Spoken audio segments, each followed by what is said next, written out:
Today I'm going to show you exactly how I would declutter my closet if I was starting over, and the 5 rules that I still use today to help me go through my clothing, make the right choices, and get rid of things a lot quicker and a lot more painless. Whether you are just starting out for the first time decluttering your clothes, or like me, you've been doing this for several years. So let's start at the beginning. I have been decluttering my home for the past about 6 years.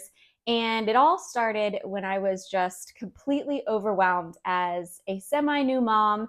And I had all of these things and I just didn't know where to turn until I finally saw the Minimalist YouTube documentary. And let's just say it slowly changed my life. And it woke me up to the fact that you really can live differently. Anyone can do it. And that if I put a little bit of time and effort into it, I could be living a life a lot simpler, a lot easier, and maybe even make some drastic changes in the way that I was doing things. So as you're digging through your clothing and you're asking yourself some tough questions, I want you to think about a few things. The first question I like to ask myself is, how do I feel in this item? As somebody who is very texture oriented, very fit oriented, so decide, is this something that when I put this on my body, do I feel good in it? And as you are pulling things out of the closet, I want you to think some very serious thoughts about, am I going to wear this week? If I keep this item right here, is this something that I'm really going to enjoy within this next week or two? If not, why am I still keeping it? And there can be many answers for that. Maybe it's a seasonal item. Is this a short sleeve t-shirt that is just not the right season, but can you remember the last time you wore it? And during the right season, did you enjoy wearing this item? A hard question for a lot of us, including myself, was, did I buy this item because I wanted it to be the fantasy self? This person who I would love to be one day, but either these clothing items are too big or too small. Or for me, my main problem was a lot of them were Lily Pulitzer. And while I loved the bright colors and the animals, and I love looking at other people wearing these bright, happy colors, I'm not someone who feels very comfortable in them. And so therefore they became closet decor. Is what I like to call it. I never brought it out, but I enjoyed looking at it. Do you have a lot of clothing that is clothing decor that you just look at, but you never put on your body? If that's the case, it's taking up a lot of your mental space, your physical space to have something that you know in your heart you're never going to put on. And another really good question I ask myself as I am decluttering clothing is, do I have something that is similar to the item? If it is almost exactly the same item, do I need that much in that one category? Those are hard questions for me because as somebody who will find a shirt that I really like and then I want to buy 5 or 6 of the same thing. Does anyone else do that? Put it in the comment below if you find yourself doing that sometimes. When you find your favorite shirt, you'll just buy a bunch of them. I can do that. But what I have found is that even when I have them in a variety of colors or I have several of the same shirt, I just don't need that many. And a lot of times I end up never really using that amount of variety because I keep wearing the same 1 or 2 over and over again. And a lot of us, by the time we get through those shirts and they're ready to be decluttered, we might want something else. We might not want to reach in the back of our closet and grab the other 2 that we bought because we had such a large variety. Keep that in mind. You might want the variety in the moment, but in the long run, when you're ready to buy something new and need to declutter your old clothing, you probably don't want that item anyway. I've been sensitive about texture and fit since about my earliest memories. And one of the stories my mom will share with me is that when I was about 5 years old going to kindergarten, I had accidentally put my underwear on the wrong way and put both my legs in one of the holes and was miserable all day until my mom actually found it and fixed it for me.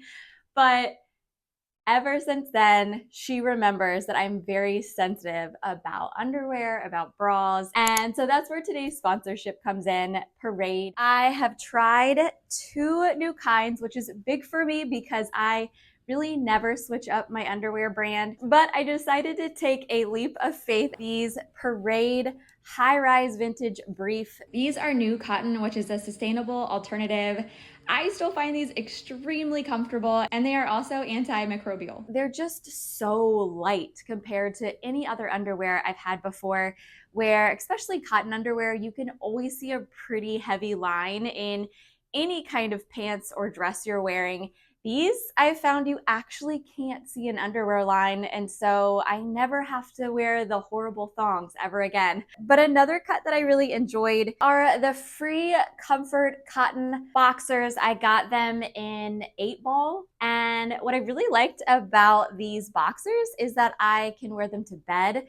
And as someone who is very sensitive about texture, I cannot wear pants to bed. I don't even use a top sheet. One thing I can really appreciate and why I went with Parade in the first place is they have a sustainability pledge to use recycled materials and to use less water and energy. And if you go onto their website, you can appreciate how inclusive they've tried to be in all the different sizes and body types. If you want 30% off your order, you can use my code that's down below. It's minimal30, and you can get that site-wide. Honestly, I think clothing is really hard for a lot of us to declutter, and all the rules in the world sometimes don't help us get past this innate feeling of I just can't let this go. What if I need this one day?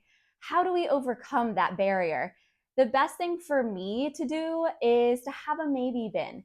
And there's a few rules that go along with my maybe bin so that those things don't stay in there forever. But a maybe bin is basically a timeout zone for your clothing or basically anything in your home you're ready to declutter.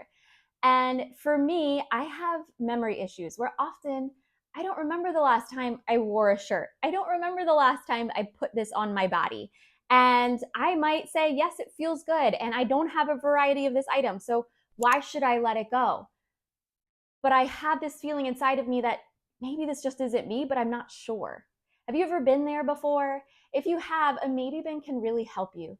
In the beginning, especially when I was decluttering a ton of clothes, I would put the things that I just wasn't sure about in a bag, and I would put them in my closet in my spare room. And what this did is that it actually did something really magical for me. It took away the endowment effect, which is something I recently just heard about, but it makes a lot of sense. A lot of times when it comes to our items that we own, we put this undue amount of value on things because we own them. That's it. They could have no use to us, really not enjoy the item even, but we own it, therefore we feel like we can't let it go. That's the endowment effect. And when you're going through your clothing, that's probably what you're feeling if you're stuck. And so taking those items, putting them in bags and putting them in a spare room can give you space away from that item, and so the endowment effect is not as strong. But you do need to remember that you need to set a time limit on these items. Don't keep them forever. Also, I want you to remember that do not go back through the bags. That is a mistake that I made many times. And when you open up that bag and you start feeling these items, you put that value back on the items. You feel, you touch them, you think, I need this again.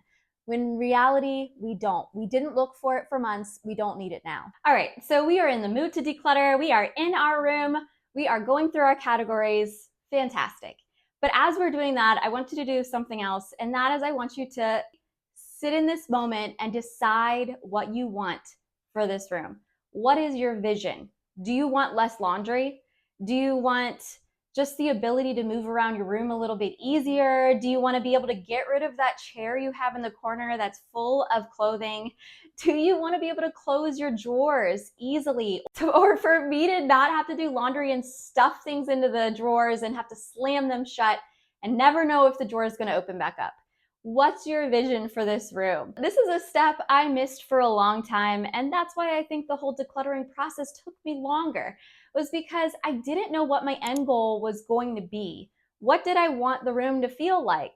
How did I want it to function? And so I want you to either make yourself a vision board for your room, or I just want you to take a few minutes every day and think about how things could be different in this space. As somebody who moved into this house 8 years ago, and I used to have 2 huge dressers and a closet full of clothes, my husband barely had room to put anything in there.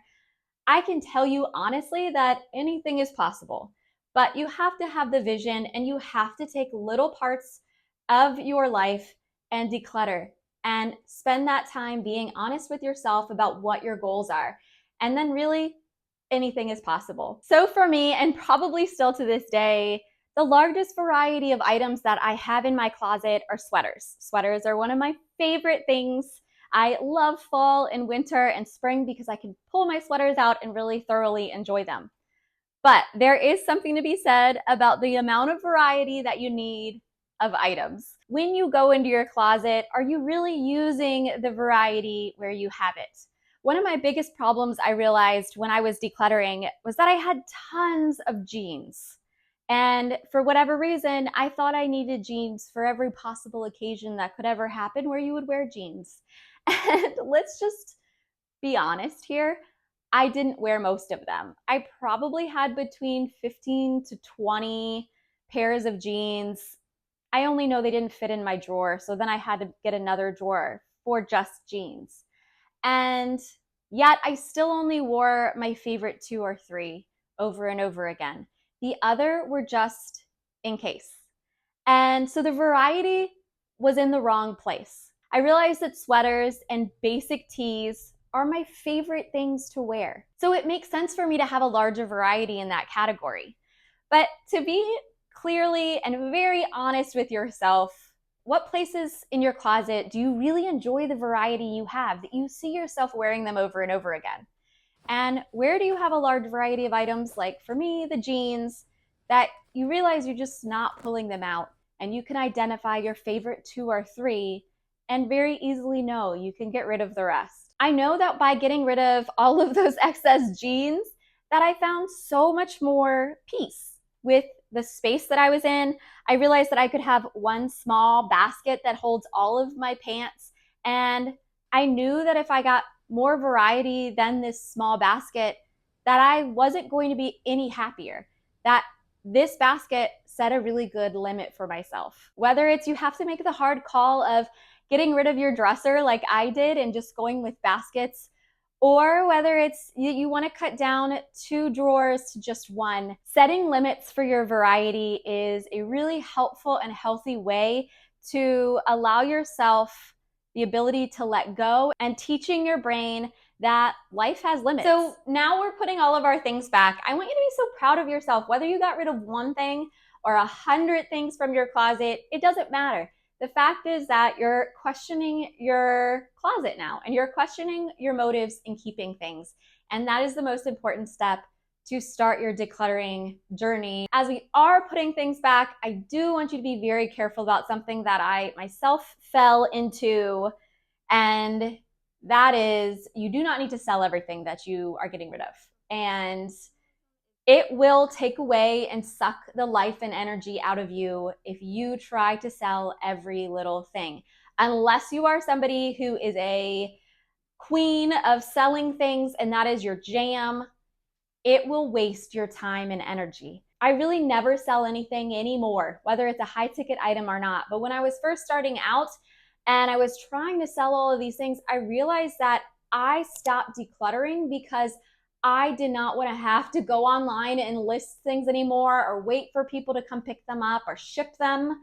I didn't want to do that anymore. So I just guess I can't declutter anymore. That's not true, but it did stop me for a while. And then I realized that one, I had already made the mistake of buying this item. The upfront cost was already given, and there's no way that I could possibly get back the full price for this item anyway.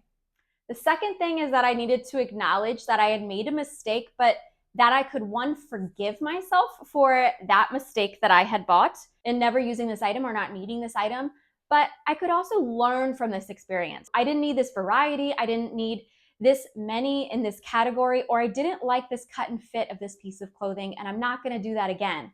I can use this as a learning experience. It was worth the time and energy that I used to declutter it because I taught myself something. But if selling things is stopping you from decluttering, or selling things is a big headache to you, like it was for me, then it's not worth it because it's going to stop your journey of living a simpler life. So if you are going to sell something, I would only sell things that are absolutely perfect condition, that are either easy to sell, like a whole bunch of Legos or a very high ticket item.